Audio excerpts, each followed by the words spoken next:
I lived in the deep south of Mississippi for 15 years of my life, where the hot and humid winds dance with tiny gravel rocks on rolling red clay mounds.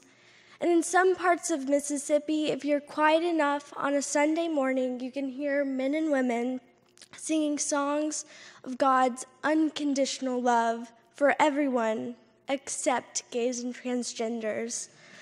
Where teenage girls sit on creaking old velvet church benches being taught that men are in dominance because we came from one of their ribs, so we kind of owe it to them.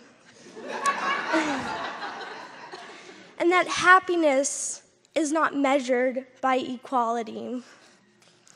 For the last 8 years, I lived in a small town in Mississippi with my mom and stepdad, in a cream-colored double-wide trailer at the end of a really long red dirt driveway in the middle of the woods.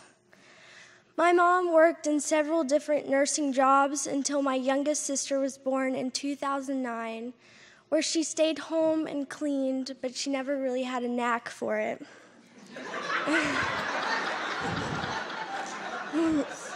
My stepdad worked offshore until that last year that I lived with them, where he worked an hour away at Georgia Pacific, where he mainly did maintenance and was home every day.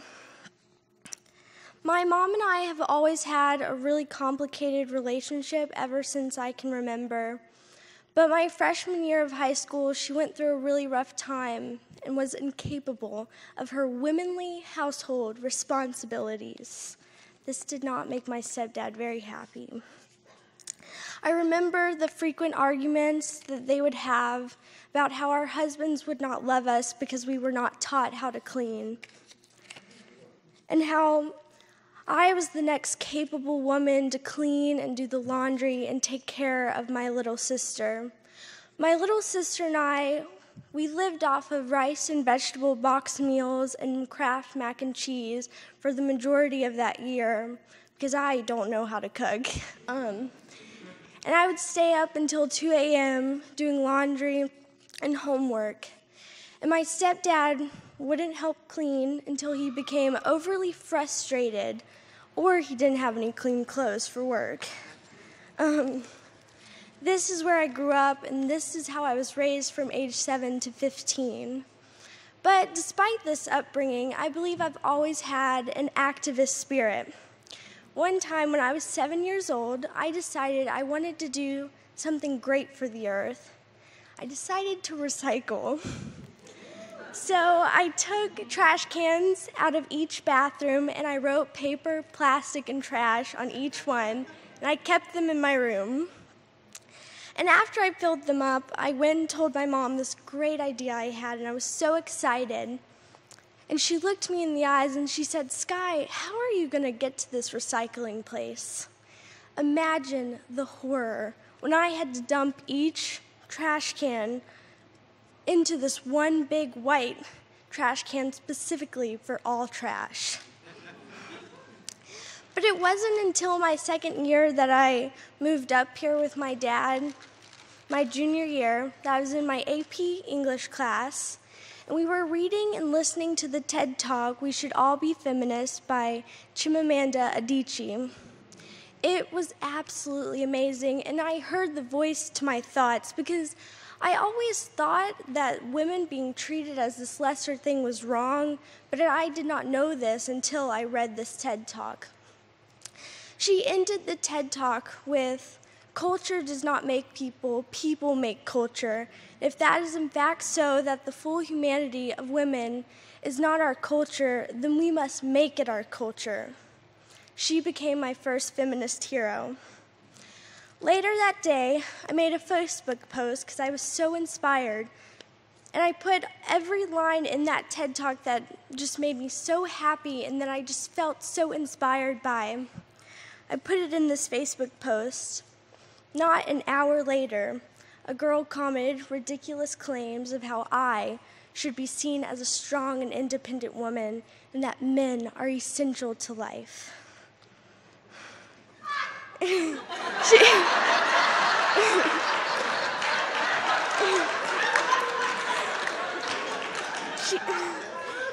said that we prove ourselves with actions and progress of strength and not dumb paragraphs of feminism and crap. And if I wanted to be seen as a strong woman, then I should go to the gym. And that the Bible intended for man to be in dominance, and that is how it was going to be.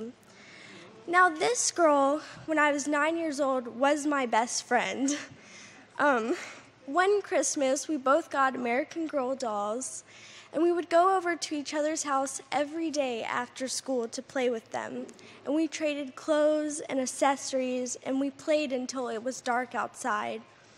And the one time that it snowed in Mississippi, we sat on a Jeep hood that was broken off, that was tied with yellow rope to a three-wheeler her dad was driving. He drove us over gravel mounds lightly covered in snow. We are not friends anymore. We are Facebook enemies, if you will. And my northern friends commented back to her southern beliefs, and we were in a miniature civil war all over again. Now, after this, I wanted to know more. So I found a documentary on the women's liberation movement in the 1960s called She's Beautiful and She's Angry. This is where I was first introduced to Gloria Steinem and Betty Friedan. Not long after I watched this documentary, I wrote The Other F Word, an essay I had published in voicecatcher.org about 6 months ago. And it was so cool because all of this was happening right before the Women's March in January. And this was my first activist thing that I had participated in, and it was so amazing. It was so inspiring and empowering because I saw young and old holding posters, and I even saw a husband and son holding a sign that said, "This is what a feminist looks like." Which was so surprising to me, which is very sad. But it was also so inspiring because feminism is not just about our future women, but it's also about our future men. Now, this march gave hope to this fight. Young and old, men and women, we will not stop fighting. And we must thank the early feminists because they paved this way for us and they brought attention to the oppression on women. And for the girls that know they are equal to man. But also because we are as far as we are in this fight because of them. But we need these present and future men and women if we're going to make any greater changes. So we are here to talk about heroes. And mine go all the way back to the second wave of feminism with Gloria Steinem and Betty Friedan, and our modern day feminists, Chimamanda Adichie, Emma Watson, and Ashley Judd. And my generation's Emma Gonzalez.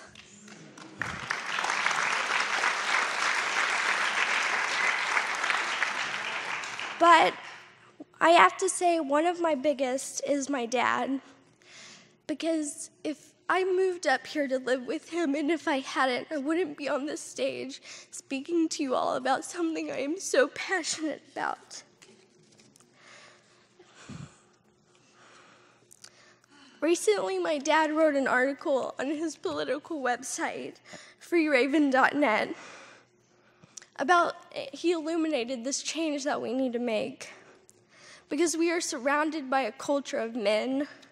Men are the majority of our leadership speaking on our behalf, women's behalf, about things that will never affect them.